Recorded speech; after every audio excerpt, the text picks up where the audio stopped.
নমস্কার সমস্ত দর্শকবৃন্দ, সমস্ত সরকারি কর্মচারী, শিক্ষক, শিক্ষিকা, শিক্ষাকর্মী, পঞ্চায়েত কর্মী, সমস্ত দপ্তরের কর্মচারীবৃন্দ, pension holder, family pension holder, সবাইকে স্বাগত আজকের এই প্রতিবেদনে। আপনাদেরকে এর আগের ভিডিওতে 23 তারিখ দিয়ে মিলতে পারে। আজকে যে খবর উঠে এলো, সে খবরে আশায় বুক বাঁধছে সমস্ত সরকারি কর্মচারী মহল যে এই জুন মাসের বেতনের ডিএটা পাওয়া যাবে। বেতনের সঙ্গে নয়, এটা তো এরিয়ার, এটা আলাদা করে বিল হবে।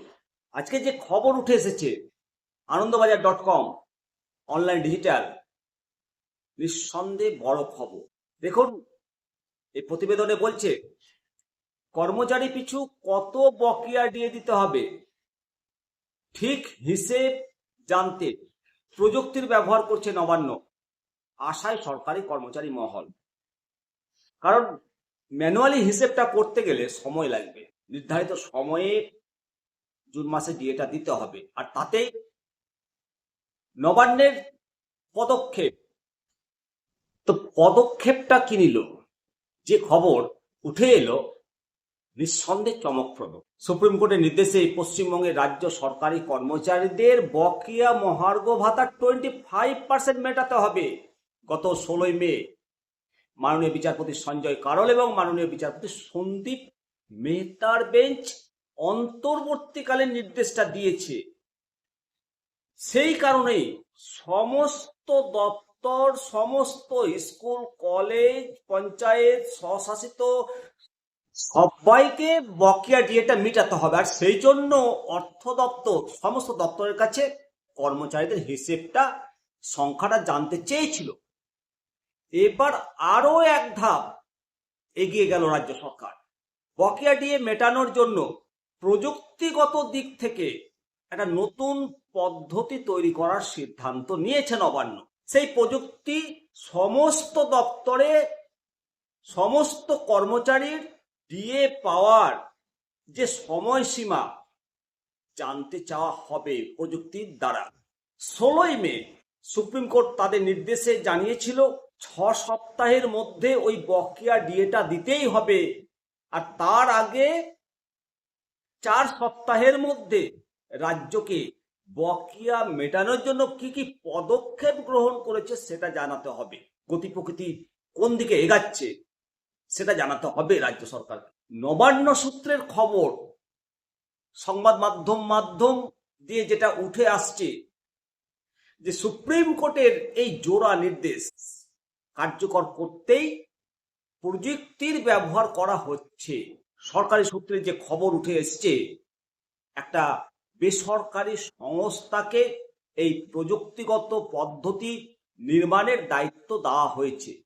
ওই প্রযুক্তিতে সরকারি কর্মচারীদের নিজস্ব পোর্টাল IFMS, সেখানে 2009 সালের রোপা কার্যকর হওয়ার পরে কার্যকালের মেয়াদের তথ্য জানাতে হবে।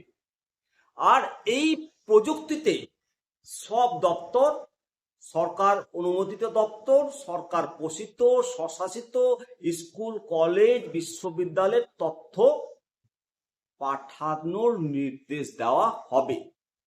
সেখানে সরকারি কর্মচারীরা 2009 সালের জুলাই থেকে 2019 সালের ডিসেম্বর মাস পর্যন্ত নিজ নিজ ডিপার্টমেন্টের মেয়াদের তথ্য জানাবেন।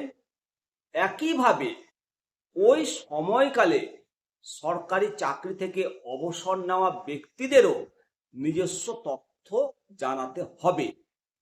ওই তথ্য জানালে অর্থ দপ্তর সহজেই কোন আধিকারিক বা সরকারি কর্মচারীকে কত পরিমাণ ডিএ দিতে হবে, বকেয়া ডিএটা, সেটা তারা হিসেব সহজেই করে নিতে পারবেন। অর্থ দপ্তরের এক আধিকারিক বলেছেন, সংবাদ মাধ্যমে যেটা জানতে পারা যাচ্ছে, যে এই পদ্ধতি যেমন রাজ্য সরকার কত সংখ্যক কর্মচারীকে কত পরিমাণ বকেয়া দিতে হবে, আর মহামান্য সুপ্রিম কোর্টের এই নির্দেশ সরকারি কর্মচারীদের একটা বড় জয়, এটা বলতেই হয়।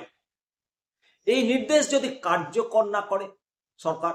তাহলে সেক্ষেত্রে কি কি করবে সেটাও কর্মচারী সংগঠনগুলো পরিষ্কার ভেবে রেখেছে। কনফেডারেশন অফ স্টেট গভর্নমেন্ট এমপ্লয়িজের সাধারণ সম্পাদক মাননীয় মলয় মুখোপাধ্যায় জানিয়েছেন সংবাদ মাধ্যমকে যে আমাদের আশা সুপ্রিম কোর্টের নির্দেশ অবশ্যই রাজ্য সরকার পালন করবে, কিন্তু রাজ্য সরকার ওই নির্দেশ যথাযথভাবে পালন না করলে আমরা আদালত অবমাননার মামলা দায়ের করব। এখন দেখার রাজ্য সরকার কিভাবে ওই নির্দেশ ইমপ্লিমেন্ট করে, কিভাবে পাওনা গণ্ডাটা মেটায়। তবে বকেয়া দিয়ে পাওনা নিয়ে রাজ্য সরকারি কর্মচারীদের মধ্যে এটা বিভিন্ন মহলে বিভিন্ন মতামত রয়েছে। একাংশ মনে করছে যে 2008 সালের 1 এপ্রিল থেকে বকেয়া দিয়ে মিলবে, আবার আর একাংশ মনে করছে যেহেতু সুপ্রিম কোর্ট 2009 সালে শুরু হওয়া রোপার ভিত্তিতে বকেয়া দিয়ে পেড করার কথা বলেছে, সেই জন্য 2009 সাল থেকেই বকেয়া দিয়ে দেওয়া হবে। রাজ্য সরকারের দিয়ে দেওয়া প্রসঙ্গে শিক্ষকদের মতামত কি? এই প্রসঙ্গে শিক্ষক সংগঠন বঙ্গীয় শিক্ষক ও শিক্ষাকর্মী সমিতির তরফে স্বপন মণ্ডল জানিয়েছেন যে সুপ্রিম কোর্ট নির্দেশ দিয়েছে আগামী 27শে জুনের মধ্যে বকেয়া দিয়ে 25% টাকা মেটাতে হবে। আমরা আশা করব সরকার শেষ মুহূর্তে কোনো হঠকারী সিদ্ধান্ত নেবে না এবং নির্দিষ্ট সময়ের মধ্যে সরকারি কর্মচারী ও শিক্ষক শিক্ষিকাদের মধ্যে বকেয়া পাওনা টাকা মিটিয়ে দেবেন। তা না হলে সরকারের আর্থিক অবস্থা প্রশ্নচিহ্নের মধ্যে পড়বে। ভবিষ্যতে রাজ্য প্রশাসনকে আরো খারাপ পরিস্থিতির মোকাবিলা করতে হবে।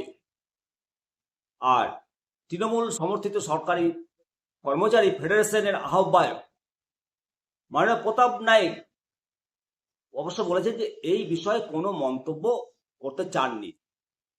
এখন যে প্রতিবেদন উঠে এসেছে এটা অত্যন্ত পজিটিভ। আমরা আশা করব যে জুন মাসে এই ডিএ আমরা পাব এবং সম্ভাব্য ভিত্তি তারিখ যেটা আপনাদেরকে বলেছি 23 তারিখ। এখন এর পরে বা আগে কি হয় আমরা দেখব এবং পরবর্তী প্রতিবেদনে আপনাদের সামনে হাজির হব। আমি শিবরাম সরকার, আপনারা দেখছেন নিত্যা দর্শন। অবশ্যই আপনাদের মতামত দেবেন। জয় হিন্দ, বন্দে মাতারাম, ভারত মাতা কি জয়।